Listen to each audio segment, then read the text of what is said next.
Ազգի խնդիրը դրվում է շատ լուրջ։ Որևէ հայ իր բանը չի։ Ես մեկ ժամանակ կա, այդ որ ասեցիք ուրեմն մարդիկ կան, որ ես եմ, ես մի քիչ լավ եմ, ես հայեր ինչ են, հատկապես ուրեմն Վրաստանում այդ կար։ Այդպես հերո էին մնում, հայերենը շատ վատ էր, գրեիք էլի լեզու հայերենը, որ ասել են խոսում ռուսական կրթությունը, մեծ մասը ռուսական կրթություն է ստացել։ Բայց այսօր հայացման process-ը հայանում են այսօր, այս նույնիսկ գալիս հայանում է։ Թող վեց լեզու իմանան, միևնույնն է, ես հավատում եմ այդ ծրագրին։ Այնպես է դրված այդ ծրագրի մեր տեսակն է, այդ ցեղի տեսակն է։ Այդ բանը նժդեը որ ստեղծել էր ցեղի կոդը, հա։ Այդ ճիշտ բան է ուրեմն։ Եվ ինքը ապացուցեց իր ամբողջ գոյությամբ եւ կռվով եւ բանով։ Այնպես որ սա լուրջ խնդիրներ են եւ այսպես օդի չի կարելի վերցնել, ազգային եմ, եսի գեմական հայրենասեր, օրինակ հայրենասեր բառը ես չեմ սիրում։ Հայրենասեր այդ նույնը ես մեծ տորտ եմ սիրում, ես չէ բորշ եմ սիրում, ես չգիտեմ շիլապլավ եմ սիրում։ Հայրենիքը ոնց կարելի է սիրել օրինակ։ Ճիշտ։ Հայրենիքը դու ես եղբայր, սիրելու խնդիր չկա այստեղ, լինելու խնդիր կա։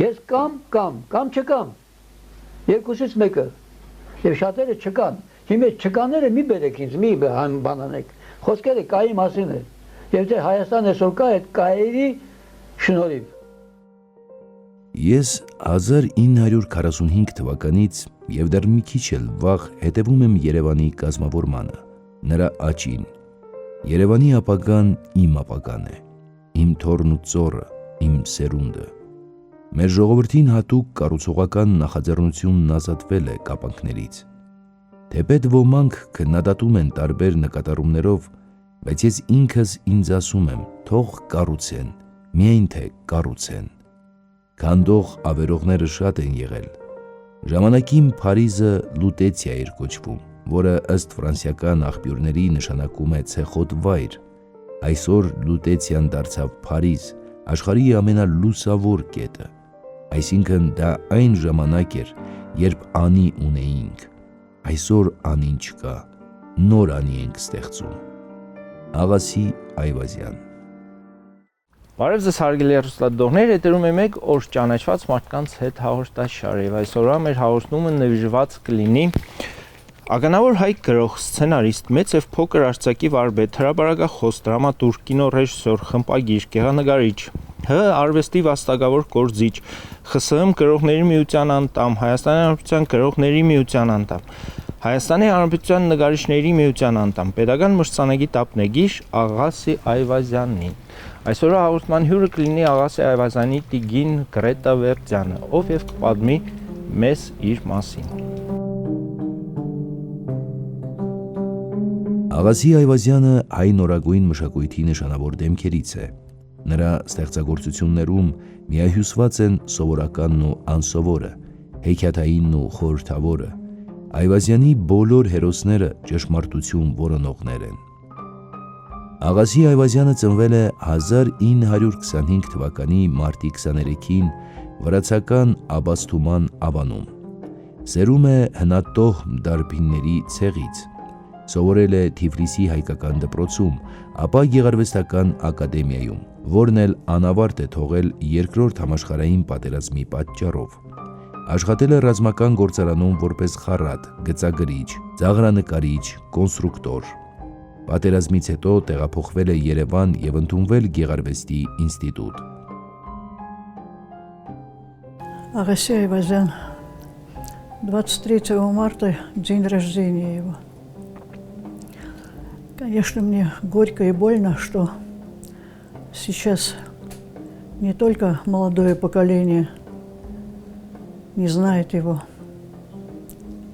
вообще не знает его, ни как писателя, ни как гражданина, ни как общественного деятеля, ни как выдающегося мастера пера и кисти, замечательного художника, потрясающего армянина, который хотел скрывать нечего, очень хотел жить в Париже, объездил почти полмира, но всегда возвращался в Армению и всегда хотел видеть Армению большой и счастливой, как и все армяне, конечно, понятно. Աղասի Այվազյան как писатель, да и как художник тоже, и как публицист тоже, он настолько автобиографичен, что если внимательный читатель везде абсолютно увидит факты биографии Агаси. Поэтому нет смысла мне представлять.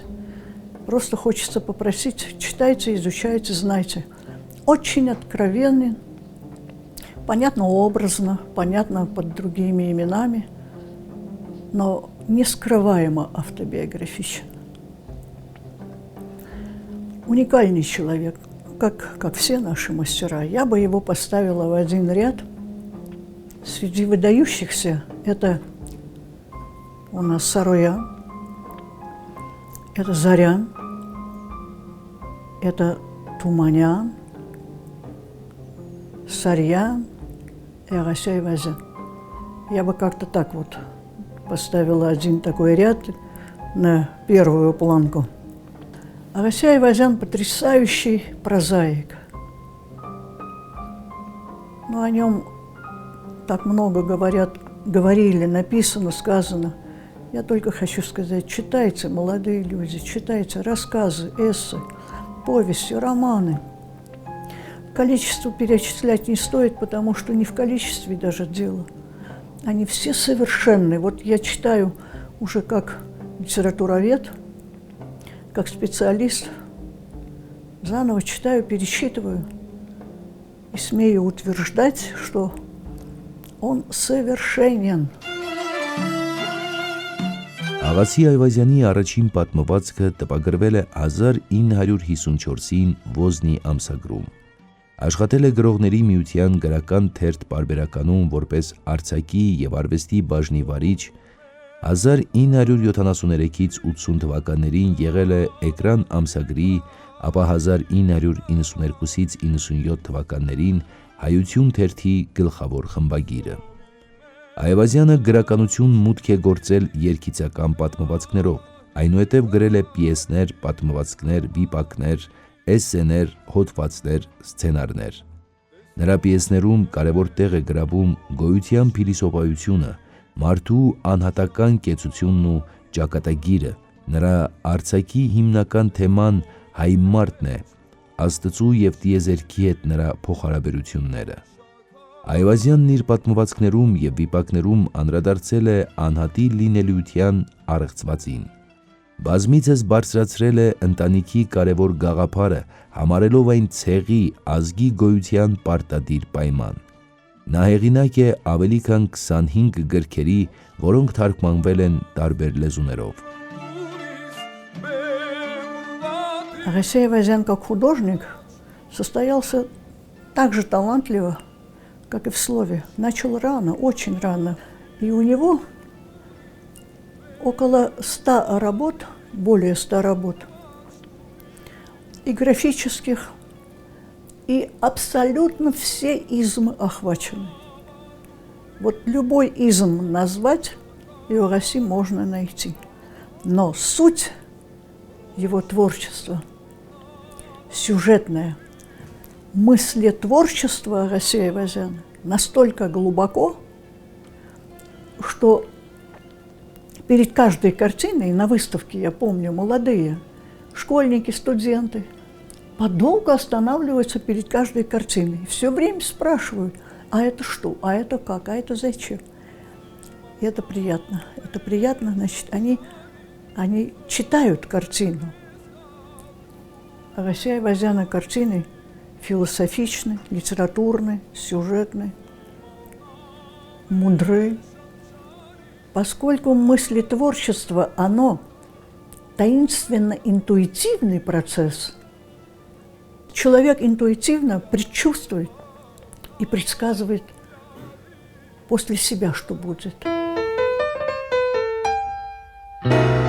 Այվազյանը ստեղծել է նաև գեղանկարչական գործեր, որոնց բնորոշ են հոգևոր ներաշխարը, բացահայտող նուրբ ընդհանրացումները։ Նրա գեղանկարչական ժառանգությունը կազմում է շուրջ 150 գեղանկար և 40 գրաֆիկական աշխատանքներ։ Ի թիվս գրական մրցանակների ստացել է ՀԽՍՀ պետական և Հայաստանի Հանրապետության նախագահի մրցանակները։ Պարգևատրվել է Սուրբ Մեսրոպ Մաշտոց և Սուրբ Սահակ Սուրբ Մեսրոպ պատվո բարձր շքանշաններով։ 2015 թվականի դեկտեմբերի 22-ին Հայաստանի նկարիչների միության ցուցասրահում բացվեց գեղանկարիչ Աղասի Այվազյանի առաջին անհատական ցուցահանդեսը։ Աղасий Айвазян режиссер, кинорежиссер. У него прекрасные несколько своих авторских фильмов и 25 сценариев, по которым сняты фильмы в России и в Армении. Աղասի Այվազյանի սցենարներով նկարահանվել են շուրջ 25 գեղարվեստական և վավերագրական ֆիլմեր։ Որպես բեմադրող ռեժիսոր նկարահանել է 4 կինոնկար։ 1967 թվականին Հայ ֆիլմ կինոստուդիան նրա սցենարով նկարահանել է Եռանկյունի կինոնկարը, որը արժանացել է պետական մրցանակի։ Նրա սցենարով Հայ ֆիլմը նկարել է նաև Հայրիկ գեղարվեստական կինոնկարը։ Առաջի ֆիլմը լիրիկական երթն էր, որը ես պատմվածք ունեմ, որը կոչվում է Կովկասյան էսպերանտո։ Այդ պատմվածքը հիմա վրա արեցի, բայց սովետական այդ կոմիտեները բաները միշտ փոխում բանը, Եռանկյունն էր որը սցենարը ես մի տարի սցենար էի հաստատում Մոսկվայում, Եռանկյունի սցենարը, որտեղ եթե վիպակը կարդաք, որտեղ վիպակ ունեի, վիպակ ասենք համարյա սցենար է, քիչ բան եմ արել։ Ստիպում էին ինձ ուրեմն այնտեղ այդ մաժորային բաներ մտցնել, երանգներ մտցնել, տխրություն անել, որտեղ հետո դարբինները այնտեղ մեկին 37 թվին բանտարկում են Ամերիկայից եկած դարբինին։ Այնտեղ Վարպետ Մկրտիչ կա, այնտեղ Սոս Սարգսյանն է խաղում, այդ հանել տվեցին, եթե վիպակը կարդաք կա, ուրեմն ուրախ բան են ուզում մայիսի 1-ը մտավ այնտեղ տոնակատարություն բան, որը չկար։ Այսպեսի դժվարությամբ մենք ֆիլմեր ենք արել։ Ուրեմն այս մնացած այդ բոլոր սցենարները Հայրիկը օրինակ Հայրիկը պետք է լիներ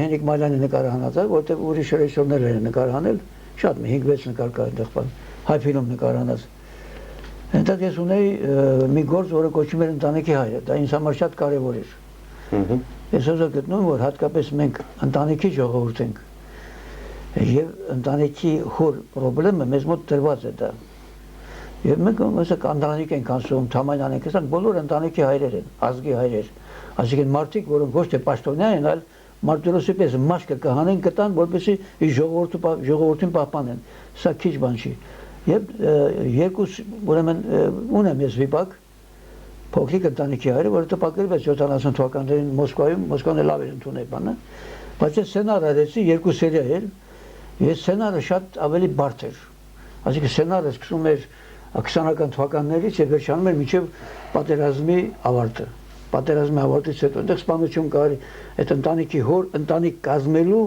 այսինքն նաեւ պետականություն էր հիմքը դրած, այդ պետականություն ունենալու ընտանիքում։ Այսինքն ընտանիք եթե ունեմ կուր, փոքր պետություն է։ Այո։ Սրա մասին էր խոսքը, ինձ Մոսկվայում մեղադրեցին, որտեղ չէին ուզում։ Իմիջիալից էդել ասեմ, որ այնտեղ ամբողջ հрьяաների ձեռքն էր։ Հայաստանի կինոյի բանը կուրատոր են ասում, Զուսև ազգանունը վրա էր։ Մեղադրեցին ինձ պատերնալիզմի եւ բիբլիզմի մեջ։ Հիմա այսինքն սա մեղադրելու բան չի, սա գովասանքի արժանի չէ։ Պատերնալիզմ նշանակում է հայրականություն, ամենասովետական ամենաընդունելի բանը հայրականություն, այսինքն բարոյականության բարձրակետը եւ ուրեմն պատերնալիզմը, այդպես կոչված, եւ բիբլիզմը, իսկ բիբլիական ազգ ենք եղբայր։ Բիբլիական արժեքները, որ բիբլիական արժեքներ են մի ուրեմն մի սպանիր, մի շնանա եւ այլն։ Ուրեմն եթե այս արժեքները ունեմ, այսինքն սա բան արեցին։ Ուրեմն եւ ստացվեց Հայրիկ ֆիլմը, որը ես արդեն բանի մեջ էի, այսպես Հենրիկին ասում էի, որ արեք չնկարենք սա, որտեղ այնտեղ ուրիշ բաներ մտցրեցինք, արեցինք, թեպետ շատերը հավանում են, բայց դա իմ սրտով չէր, ուրեմն եւ սա ուղղակի բան էր։ Ինչ-որ բանի այդ ընտանիքի հայրը մեծ այդ 2 սերիանոց ֆիլմի, այսպես ինչ ասեմ, մի բառ չեմ գտնում, չեմ ուզում վիրավորել դա ֆիլմին, դա համար բառ չեմ գտնում, այսինքն սա դրանից այդպես որ վազելին որ սևում է, չէ, ծարից որ մի բան դուրս է գալիս։ Այդպես մի բան ասեն դուրս եկած ուրեմն մի բան է։ Այս երգը ողջ Հայաստանում մենակ ես գիտեմ։ Կորած երգը։ Լսեք։ Երազիմ երկիր հայրենի հոգսրած շատ հույսդ մեծ քարքարոտ երկիր Երազ իմ երկիր հայրենի։ Այդ երգը գրվեց հատկապես Հայրիկ ֆիլմի համար։ Երաժշտությունը գրեց Ռոբերտ Ամիրխանյանը, բայց խոսքերը չկային։ Դիմեցինք Համո Սահյանին, սակայն նա հրաժարվեց։ Ստիպված ես գրեցի, բայց որքան հիշում եմ Հայրիկի Շերենցի մասնակցությունը կար։ Հայրիկ ֆիլմն է երգի հեղինակը, իսկ ֆիլմի սցենարի հեղինակը ես եմ, Աղասի Այվազյան։ Ես մի ծիլնեմ քո արդի հայրենիք իմ ճգնող Ես մի բուրնեմ քո օղի Ես մի թերթնեմ քո ծաղկի Ես մի ծիլնեմ քո արդի Աղասի Այվազյան публицист. Ну, нет слов. Статей очень много по разным мотивам, по разным темам, по разным запросам, написаны во всех журналах и так далее. Но вот приходит трудное время, 92-й год, и Աղասի Այվազյան берется за публицистику газетную. Он учреждает газету, называет «Հայություն». Очень много споров тогда ходило вокруг, осуждали его, писали «Հայություն», «Тичбана», «Вордахрицинчува», «Ништхерта». Он никогда не вступал в споры, в объяснения, в разговоры. Его часто обижали, часто не понимали.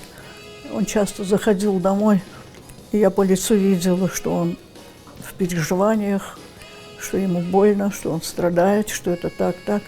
Но никогда он ни слова не говорил и делал свое дело. Основал газету «Հայություն» и стал издавать ее.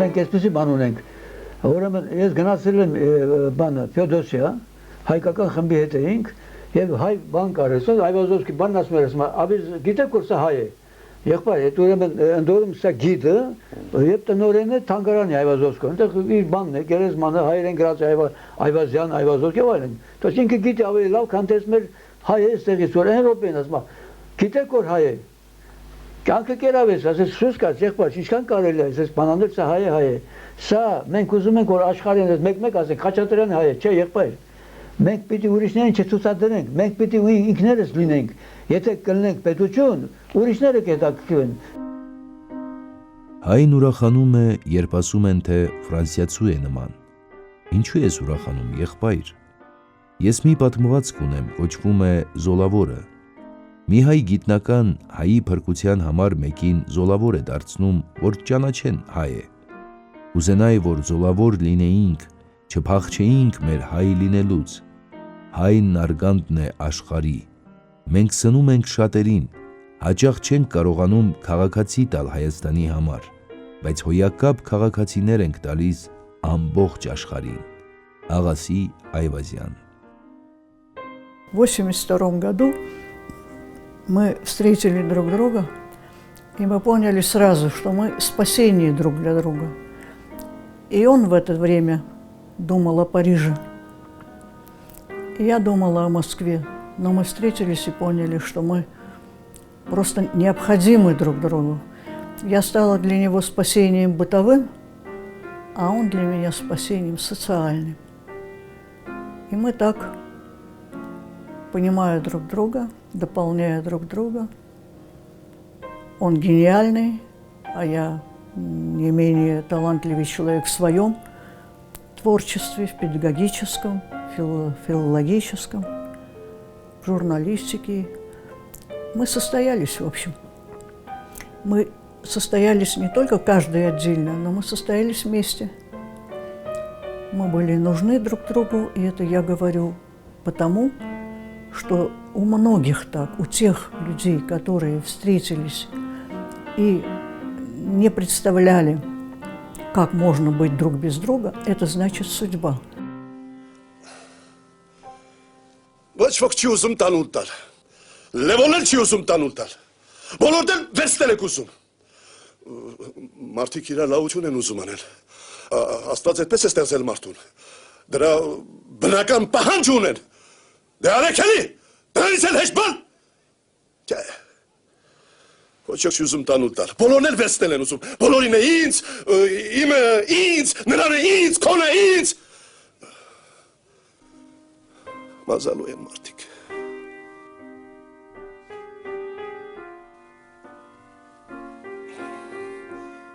Բարի գիշեր։ Он очень трудно уходил из жизни. Трудно, трудно, трудно. Много операций перенес одну за другой, много страдал, но очень-очень верил, что поправится. Уже начал терять зрение, начал терять речь. И последнее, вот здесь была кровать, он здесь лежал больной. И он, когда спросил, сказал: Грета, мы дома не одни? Я сказала: одни. А это у вас остаться сама? Он, чемодан рядом, это кто сидит там? И я поняла, что кто-то пришел другой. А потом потерял уже речь. И абсолютный скелет уже был. И все-таки вдруг встал этот скелет, пошел сам в туалет. И когда вернулся, вот здесь упал. Упал, и я когда поднимала его, я и сейчас удивляюсь. Скелет человека, то есть настолько худой, что он может быть тяжелее человека в мускулатуре своей. Я не смогла его поднять на кровать и получила межпозвоночную грыжу, и от боли сама села. И постелила одеяло, и вот так всю ночь мы с ним вместе здесь вот так медленно умирали. Ես ժողովրդի մի մասն եմ, ինչ որ անում եմ, եթե արժեք ունենա, ժամանակի ընթացքում կմնա հայոց մշակույթի մեջ, մենք ստեղծում ենք ազգային մշակույթ, իսկ ես ինքս չեմ ստեղծել, այլ ժողովրդի արդյունքն եմ, ես գիտեմ, որ կապրեմ ընթերցողի մեջ, որն իմ նմանակը կլինի հոգեպես, այդքանն ինձ բավական է, Աղասի Այվազյան. Он жил очень мудро, умно. Не было таких ошибок, которые, может быть, каждый мужчина мог бы сказать: ну, в молодости я ошибался, не ошибался. Жил правильно, хорошо, весело. Вот так, Ағасей Айвазян. 5 направлений его творчества я хочу, чтобы наше поколение знало и изучало.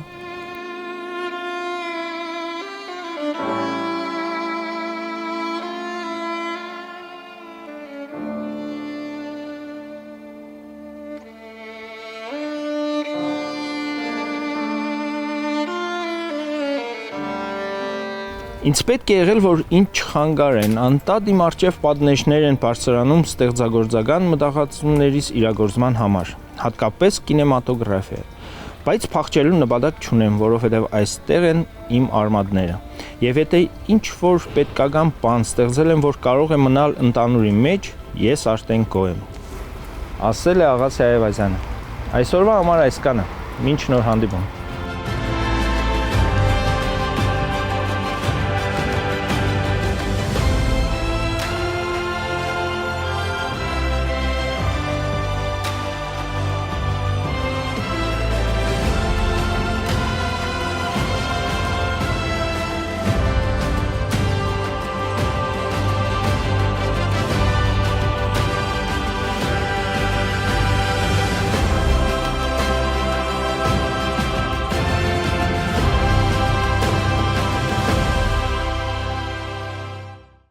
помню, как вошел, дверь открываю, а он стоит такой счастливый, говорит: Грета, я такой счастливый.